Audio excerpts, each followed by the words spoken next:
নমস্কার বন্ধুরা, আমি দেবজানি। আপনাদের চ্যানেল দেবজানি রান্নাঘরে ভিলেজ ফুটে আপনাদের সকলকেই স্বাগত জানাই। তো আপনাদেরকে সহজভাবে রান্না শেখানোই কিন্তু আমার একটাই উদ্দেশ্য।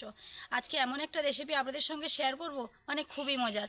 আজকে পেঁপে দিয়ে রেসিপি শেয়ার করব। পেঁপে কিন্তু অনেকেই খেতে চায় না, বেশিরভাগ লোকেরই পেঁপেটা কিন্তু অরুচি একটা সবজি। তো সেই সবজিটাকে আজকে এমনভাবে রান্না করব, যারা একদমই পেঁপে খেতে চায় না তারা একদম চেটে পুটে খাবে। তো চলো প্রথমেই পেঁপেটা পেড়ে আনি গাছ থেকে।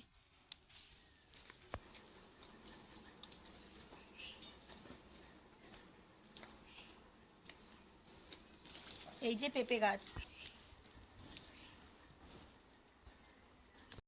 প্রচুর বৃষ্টির জন্য না পেঁপে গাছগুলো সোজা হয়ে যে দাঁড়িয়েছিল একদম পেকে পড়েছে। আর পেকে পড়াতে আমার খুব সুবিধা হয়েছে পেঁপে তোলার জন্য, হাত দিয়েই পেঁপেগুলো তুলে নিতে পারবো।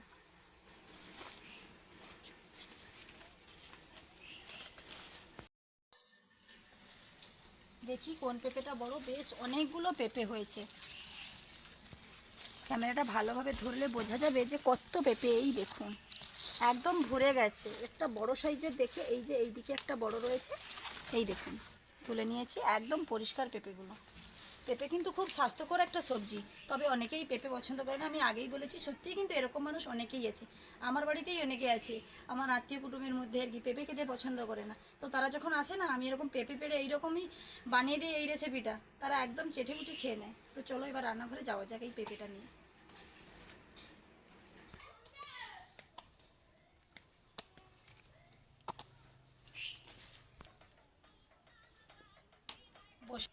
পেঁপে নিয়ে বসে পড়েছি। প্রথমেই মাঝখান দিয়ে পেঁপেটা আমি কাটবো। পুরো পেঁপেটা কিন্তু বানাবো না, অর্ধেকটা রেখে দেবো, ভাতে দিয়ে খাবো। ভাতে দিয়ে পেঁপে খেলে না তার উপকারটা একদমই আলাদা হয়। বিশেষ করে আমার বাড়িতে একটু বেশিরভাগ পেঁপেটা ভাতে দিয়ে খাই। আমার না খেতে খুবই ভালো লাগে। পেঁপেটা ছাল ভালোভাবে ছাড়িয়ে নিচ্ছি। একটু মোটা মোটা করেই ছালটা আমি তুলছি, সবুজ অংশটা যেন একদমই থেকে না যায়।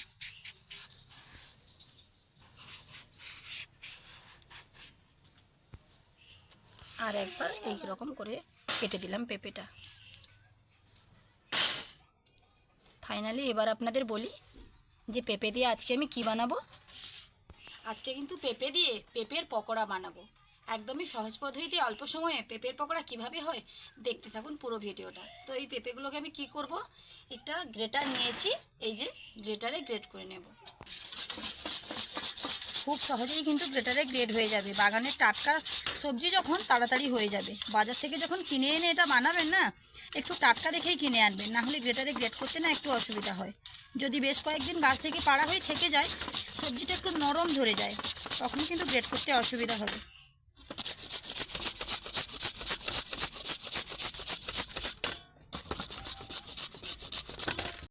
ভালোভাবে গ্রেট করে নিয়েছি দেখুন। আর আমি এখানে দুটো পেঁয়াজ নিয়েছি, কুচি কুচি করে কেটে নেব পকোড়ায় দেওয়ার জন্য। গ্রেট করা পেঁপের মধ্যে দিয়ে দেব লবণ। এদিকে পেঁয়াজটা কেটেছিলাম, পেঁয়াজ কুচি দিয়ে দিচ্ছি। আমি এখানে বড় বড় সাইজের দুটো পেঁয়াজ নিয়েছি। যে যেরকম পেঁয়াজটা দেবেন মনের ইচ্ছা। দিয়ে দেব হলুদের গুঁড়ো, দিয়ে দেব লঙ্কার গুঁড়ো, যে যেরকম ঝাল খান সেরকমই দেবেন। দিয়ে দেব গরম মশলার গুঁড়ো, সামান্য পরিমাণে চিনি দেব আলাদা একটা স্বাদের জন্য, একটু মিষ্টি মিষ্টি লাগবে ভালো হবে। দিয়ে দেব বেসন,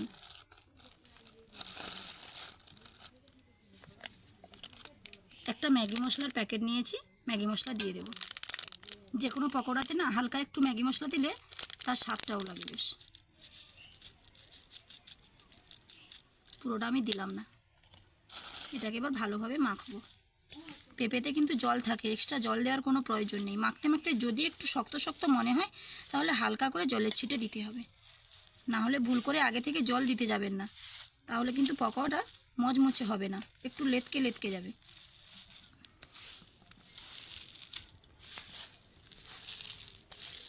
আমি কিন্তু একটুও জল দিইনি, তবুও মাখানোটা দেখুন মনে হচ্ছে যেন একটু নরম নরম হয়েছে। এটাই কিন্তু ঠিক আছে। যদি ভাজতে ভাজতে মনে হয় একটু বেসন দেওয়া লাগবে তখন আমি দেব। এবার আমি উনুন ধরিয়ে নেব।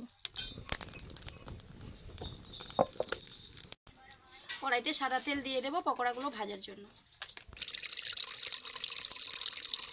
খুব বেশি পকোড়া না যেহেতু, তাই আমি একটু অল্প করেই তেল দিলাম। তেলটা ভালোভাবে গরম হয়ে গেছে, এবার আমি দিয়ে দেব পকোড়াগুলো। আমি কিন্তু পকোড়ার সাইজটা ছোট করেছি, এই দেখুন। আপনারা চাইলে বড় বড় সাইজের পকোড়াও বানিয়ে নিতে পারেন। আপনারা তো দেখলেন কতটা অল্প সময়ে এটা রেডি হয়ে যায়, আর উপকরণ কিন্তু খুবই কম লাগে। মাত্র দুটো পেঁয়াজ আর বাড়িতে থাকা কয়েকটা উপকরণ দিয়েই কিন্তু অল্প সময়ে রেডি হয়ে যায়।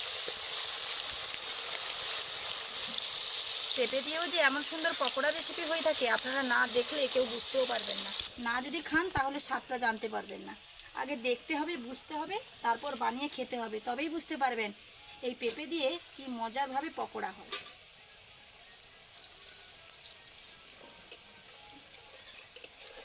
একবার উল্টে দিচ্ছি। প্রথমে একটু তেলটা বেশি গরম হয়ে গেছিলো, তাই অল্প সময়ে লাল হয়ে গেছে দেখুন। কিন্তু হালকা আঁচে এগুলোকে ভাজতে হবে।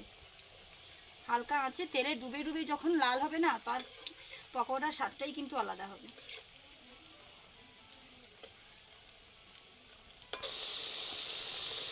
কতটা লোভনীয় এই পকোড়া কি বলবো আর আপনাদের। প্লিজ প্লিজ বাড়িতে একবার বানিয়ে খাবেন, আমাকে কমেন্ট করে জানাবেন।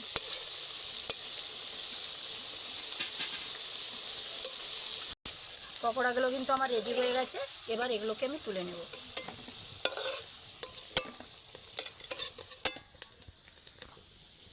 লাল লাল হয়েছে দেখুন, দেখতে কিন্তু অপূর্ব সুন্দর হয়েছে এই পকোড়া।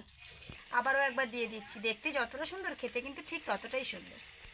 আপনারা চাইলে এটা নিরামিষের দিনেও কিন্তু বানিয়ে ফেলতে পারেন। নিরামিষের দিনে একটা ভালো খাবার হবে, তবে পেঁয়াজটা সেক্ষেত্রে বাদ দিয়ে দেবেন।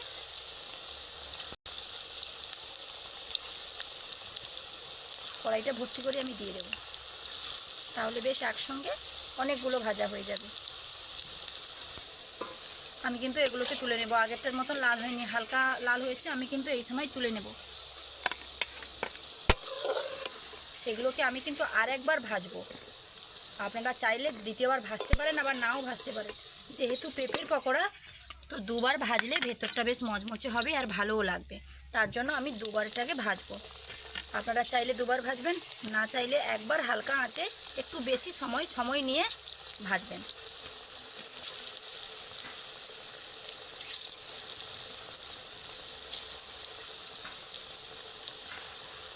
এই কড়াইটা দিয়ে দিলেই কিন্তু আমার হয়ে যাবে।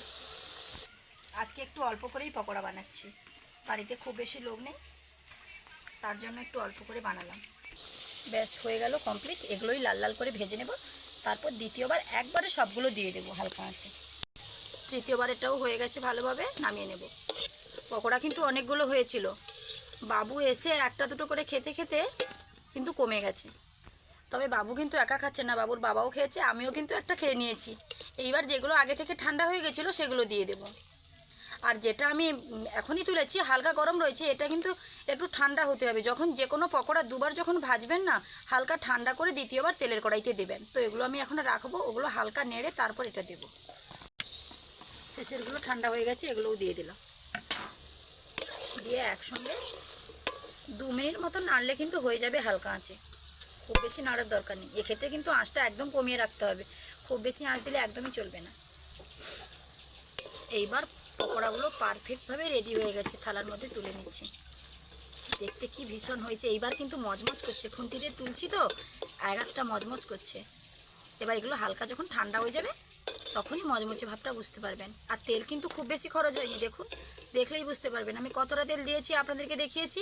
আর শেষ বেলায় দেখুন অনেকখানি তেল হয়ে গেছে। দেখতে কতটা সুন্দর হয়েছে দেখুন। এক একটা পকোড়া মানে দেখলে মনে হচ্ছে এক্ষুনি খেয়ে নিই। এই যে দেখুন, একটা পকোড়া কালো হয়ে গেছে। এত সাদার মাঝখানে এই যে এটা কালো হয়ে গেছে। হোক, কিছু করার নেই। প্রথমে আঁচটা একটু বেশি পড়ে গেছিলো তো, তাই। খাওয়া দাওয়ার লোক কিন্তু চলেই এসছে, তো নাও একটা। গরম আছে, কিরকম হয়েছে? না খেয়েই বলে দিলে তো কি রকম হয়েছে বলো। আমিও কিন্তু একটা খাবো। পকোড়া এমন একটা জিনিস তো, গরম অবস্থাতেও এরকম মানে ফুঁক দিয়ে দিয়েও খেয়ে নিতে ইচ্ছে করে। আগে যখন ছোটোবেলা মা রান্না করতো না, এইরকম পকোড়া টকোড়া ভাজলে বা কিংবা যখন চিংড়ি মাছের ভাজা, তখন এরকম ফুঁক দিয়ে খেয়ে নিতাম। ছোটোবেলার স্মৃতি এখন মাঝে মাঝে মনে পড়ে। কি বলছো? গরমটা ঠান্ডা করে কীভাবে আমি ঠান্ডা করবো? তুমি একটু ফুঁক দাও। এই না,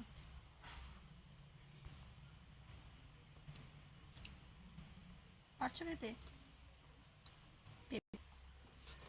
মাঝে মাঝে আমি বাড়িতে এরকম পেঁপের পকোড়া বানাই। ওপরটা মচমচে আর ভেতরটা নরম। এখন কিন্তু খুবই গরম লাগছে মুখের ভেতরে। তাহলে বন্ধুরা, আমার এই পেঁপের পকোড়া রেসিপি যদি আপনাদের ভালো লেগে থাকে, প্লিজ লাইক, কমেন্ট ও শেয়ার করতে ভুলবেন না। আরও এরকম নিত্য নতুন রান্নার ভিডিও পাওয়ার জন্য অবশ্যই আমার চ্যানেলটিকে সাবস্ক্রাইব করে আমার পাশে থাকবেন, যাতে প্রত্যেক দিন নতুন নতুন রান্নার ভিডিও আমি আপনাদের সঙ্গে শেয়ার করতে পারি। দেখা হচ্ছে আবারও নতুন কোনো রান্নার ভিডিও নিয়ে। ততক্ষণ সুস্থ থাকুন, ভালো থাকুন। নমস্কার। একবার হলেও বাড়িতে এই পেঁপের পকোড়া বানিয়ে খাবেন। বাবু বলে দাও সবাইকে বাড়িতে ট্রাই করবেন বলে দাও। ট্রাই করবেন বাড়িতে সবাই ট্রাই করবেন। হ্যাঁ